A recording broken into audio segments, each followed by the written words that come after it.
In 1960, four black students staged a sit-in at a segregated lunch counter, sparking a revolution. But what happened to F.W. Woolworth after the sit-in, and why did the store ultimately disappear in the United States?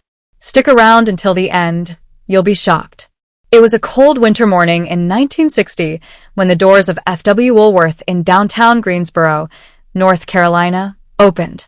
The fresh scent of coffee and the sound of cash registers echoed throughout the store as customers browsed aisles filled with affordable goods. But on this ordinary day, an extraordinary act of courage was about to unfold. Four young men from North Carolina A&T University, David Richmond, Franklin McCain, Ezekiel Blair, and Joseph Neal, walked in, hearts pounding with fear and resolve. They approached the whites-only lunch counter, sat down, and politely asked to be served. This simple act of defiance would change history forever. Before we go further, let's understand the significance of Woolworth.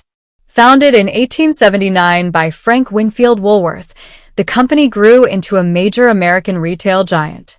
Woolworth stores were loved by families, offering everything from household goods to clothing.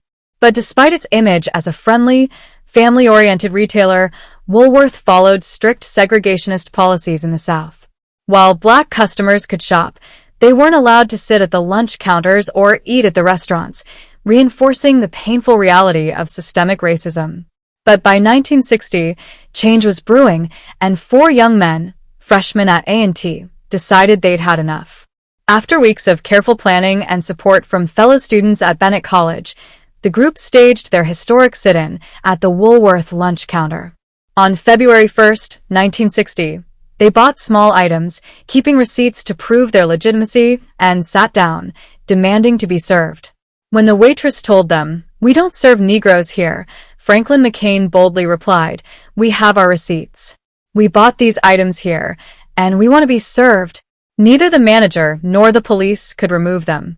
News outlets captured the moment, and soon, over 60 students joined the protest on February 3rd, growing to more than 300 by February 4th. Woolworth's resistance began to crack under the weight of the protest and mounting negative press.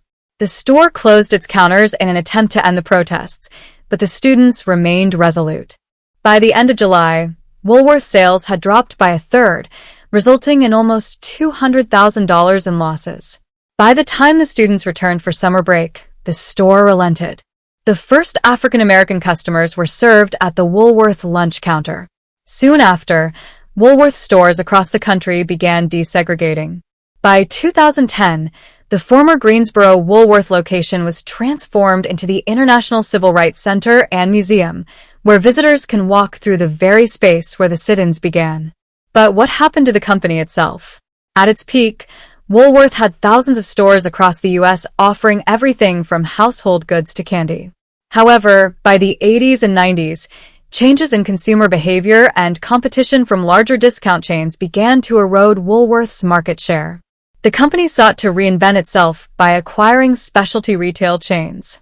Despite these efforts, Woolworth's traditional five-and-dime stores struggled to stay relevant. In 1997, the company closed its remaining U.S. stores and rebranded itself as Foot Locker, marking the end of an era.